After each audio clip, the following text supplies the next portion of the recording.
آپ کی عمر کیا ہوگی؟ میں نے پوچھا۔ 85 سال، وہ بولا۔ یہ چینج اوور کی عمر ہے، اس عمر میں مجھے خود کو ادھر سے کاٹ کر ادھر ہی جوڑنا چاہیے، ادھر سے بے تعلق ہو کر ادھر سے تعلق پیدا کرنا چاہیے۔ تو اب ادھر بے تعلق پیدا کرنے کے لیے یہاں پارک میں آ بیٹھتے ہیں؟ میں نے پوچھا۔ بالکل نہیں۔ تو کیا آپ منظر دیکھنے کے لیے آتے ہیں؟ نہیں، وہ بولا۔ دراصل میں اپنی بیوی سے جان چھڑانے کے لیے یہاں آتا ہوں۔ گھر میں صرف ہم دو، میری بیوی اور میں۔ سارا گھر میری بیوی سے بھرا ہوا ہے، اس قدر بھرا ہوا ہے کہ میری سانس رکنے لگتا ہے اور میں گھبرا کر یہاں آ بیٹھتا ہوں۔ گھر میں بچے نہیں کیا؟ میں نے پوچھا۔ ایک بیٹا تھا، ایم اے کرنے کے بعد ایک دن اس نے کہا، بابا میں آپ سے ایک بات پوچھ سکتا ہوں کیا؟ میں نے کہا پوچھو۔ کہنے لگا، بابا میں نے 30 سال آپ کے خیالات کے مطابق زندگی بسر کی ہے، اب اگر آپ اجازت دیں تو باقی زندگی میں اپنے خیالات کے مطابق بسر کر لوں۔ جواب میں کیا کہہ سکتا ہے؟ میں نے کہا بے شک، بسط خوشی۔ وہ کینیڈا چلا گیا، وہاں اس نے شادی کر لی۔ 4-6 مہینے اس کے خط آتے رہے، پھر بند ہو گئے۔ بس جب سے میں اور میری بیوی اکیلے رہ گئے ہیں۔ آپ اپنی بیوی سے جان کیوں چھڑاتے ہیں؟ میں نے پوچھا۔ آئی ہیٹ ہر، وہ بولا۔ مجھے اس سے نفرت ہے، کھولتی ہوئی نفرت۔ یہ سن کر میں گھبرا گیا، گردن جھکا کر بیٹھا رہا۔ کچھ دیر کے بعد وہ بولا، سعید صاحب بیوی سے صرف 2 قسم کا تعلق ہو سکتا ہے، یا آپ اس سے محبت کر سکتے ہیں یا نفرت، بیشتر میاں اسے برداشت کرتے ہیں۔ سعید صاحب نصیحت شہد کی طرح ہوتی ہے، جب شہد جو جاتا ہے تو پیچھے کھگا رہ جاتا ہے۔ میری بیوی عرصہ دراز سے ایک کھگا ہے۔ کہتے ہیں کسی نے دانشور سے پوچھا کہ زندگی میں سب سے حسین چیز کیا ہے؟ اس نے جواب دیا کہ عورت۔ پوچھنے والے نے پوچھا زندگی میں سب سے بدصورت چیز کیا ہے؟ اس نے کہا عورت۔ سچ کہا اس نے۔ کیوں سعید صاحب؟ دراصل دنیا میں سب سے حسین چیز نسائیت ہے۔ جب عورت میں سے نسائیت ختم ہو جاتی ہے تو نہ عورت رہتی ہے نہ مرد، پتہ نہیں کیا بن جاتی ہے۔ میری بیوی اور میں، ہم 2 غیر جنس ہیں جو سال ہر سال سے ایک پنجرے میں قید ہیں، ایک کوا اور ایک کچھوا۔ وہ بولے جا رہا تھا اور میں چپ چاپ سن رہا تھا۔ ایسا لگتا تھا جیسے اس کے اندر بہت سی باتیں بھری ہوئی تھیں، بہت دیر سے اسے کوئی سننے والا نہ ملا تھا۔ آپ یہ باتیں تحریر میں کیوں نہیں لاتے؟ میں نے اسے چھیڑا۔ کیسے لاؤں؟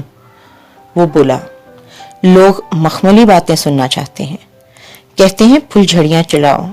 تلخ باتیں سننے کے لیے کون تیار ہے؟ سعید صاحب لوگ سمجھتے ہیں کہ بڑھاپا عمر کا ایک محترم دور ہے، پرسکون مطمئن۔ کہتے ہیں تم سلامت رہو 1000 برس۔ انہیں پتہ نہیں کہ بڑھاپے میں جینا کس قدر مشکل ہے، ایک عذاب ہے۔ صرف وہی لوگ اس عذاب کو جھیل سکتے ہیں جو اس سے لو لگا لیتے ہیں۔ یہ سارا عذاب میں کا ہے۔ میں سے توجہ ہٹا لو، عذاب مدھم پڑ جاتا ہے۔ لیکن یہ ایک مشکل کام ہے، بہت مشکل۔ کاش میں ایسا کر سکتا۔ اس نے لمبی آہ بھری۔ اب ایک ہی صورت ہے سعید صاحب، مجھے چلے جانا چاہیے۔ وہ کہتے ہیں نا، go while the going is good, بیشتر اس کے کہ موت زحمت بن جائے۔ میرے لیے دعا کرو سعید صاحب، آپ دعا کو مانتے ہیں؟ معروف صاحب، میں نے پوچھا۔ بہت بہت، وہ بولا۔ بے حد۔ وہ رک گیا، پھر کہنے لگا، شکر ہے وہ ہماری دعائیں منظور نہیں کرتا، ورنہ مصیبت پڑ جائے۔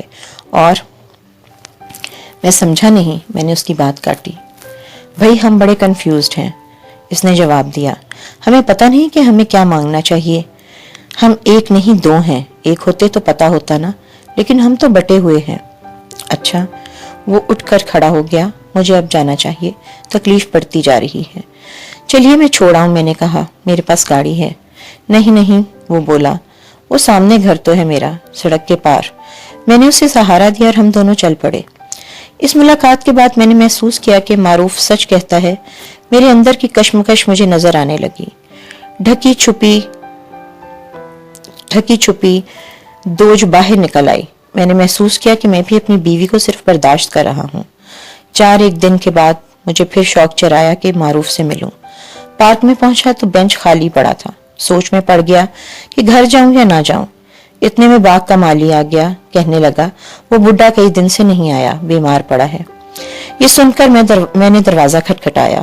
ایک خاتون بولی، کون ہے؟ میں نے کہا، میں سعید ہوں، معروف صاحب کو دیکھنے آیا ہوں۔ کچھ دیر خاموشی رہی، پھر آواز آئی، آ جائیے۔ میں اندر داخل ہوا۔ گاؤں تکیے کا سہارا لیے وہ بیٹھا ہانپ رہا تھا، سانس اکھڑا ہوا تھا، کرب میں مبتلا تھا۔ مدھم آواز میں بولا، اب بھی پرتا کرتی ہے، جیسے اس کے پاس دیکھنے کے قابل کوئی چیز ہو۔ کیا حال ہے آپ کا؟ میں نے پوچھا۔ مر رہا ہوں، وہ بولا، دورے پڑ رہے ہیں۔ کچھ دیر کے بعد پھر دورہ پڑا، کرب کی کیفیت طاری ہو گئی۔ نہیں، وہ دیوانہ وار چلایا، میں نہیں مروں گا، نہیں مروں گا، کیسے مر سکتا ہوں؟ ظاہر تھا کہ وہ جان کنی کے خلاف لڑ رہا تھا، اپنی پوری ول پار سے موت کے خلاف جدوجہد کر رہا تھا۔ دورہ مدم ہوا تو اس نے چھت کی طرف دیکھا، بولا، تو دیکھتا نہیں، نظر نہیں آتا تجھے میں کیسے مر سکتا ہوں؟ بے شک میرے لیے رحمت ہے، لیکن اس کا کیا ہوگا؟ مر گیا تو کیا کرے گی؟ میں نے رسمن کہا، اللہ ان کو سہارا دینے کی کوئی صورت پیدا کر دیں گے، آپ فکر نہ کریں۔ نہیں، وہ بولا، کیا نام ہے آپ کا؟ آپ نہیں سمجھتے، اسے سہارا لینے کی نہیں، یہ عورت ہے، عورت اپنے لیے نہیں جیتی، دوجے کے لیے جیتی ہے۔ کسی دوجے کا ہونا ضروری ہے جس کے لیے یہ جی سکے۔ یہ میرے لیے جی رہی ہے، میرا دھیان رکھنے کے لیے، میری ٹہل سیوا کرنے کے لیے۔ میں مر گیا تو یہ کس کے لیے جیے گی؟ نہیں، میں نہیں مروں گا، مجھے اس کے لیے جینا ہے، اگرچہ جینا مشکل ہے، بہت مشکل ہے، لیکن کیا کیا جائے، مجبوری ہے۔ دروازہ بجا، میں نے اٹھ کر کنڈی کھولی۔ ایک جوان لڑکا ہاتھ میں بیگ پکڑے اندر داخل ہوا۔ ہائے ڈیڈی، اس نے معروف کی طرف دیکھ کر کہا۔ بڑے وقت پر آئے ہو، معروف نے زیر لب کہا اور پھر آرام سے اپنا سر سرہانے پر ٹیک دیا۔ خاتون بیٹے کی آواز سن کر باہر نکل آئی تھی۔ لڑکے نے دوڑ کر ماں کو آغوش میں لے لیا۔ میں نے سوچا اب یہاں ٹھہرنا مناسب نہیں، میں اٹھا۔ مجھے اجازت دیجیے، میں نے معروف سے کہا۔ اس کے چہرے پہ ہلکی سی مسکراہٹ تھی۔ میں قریب گیا۔ ارے وہ تو جا چکا تھا۔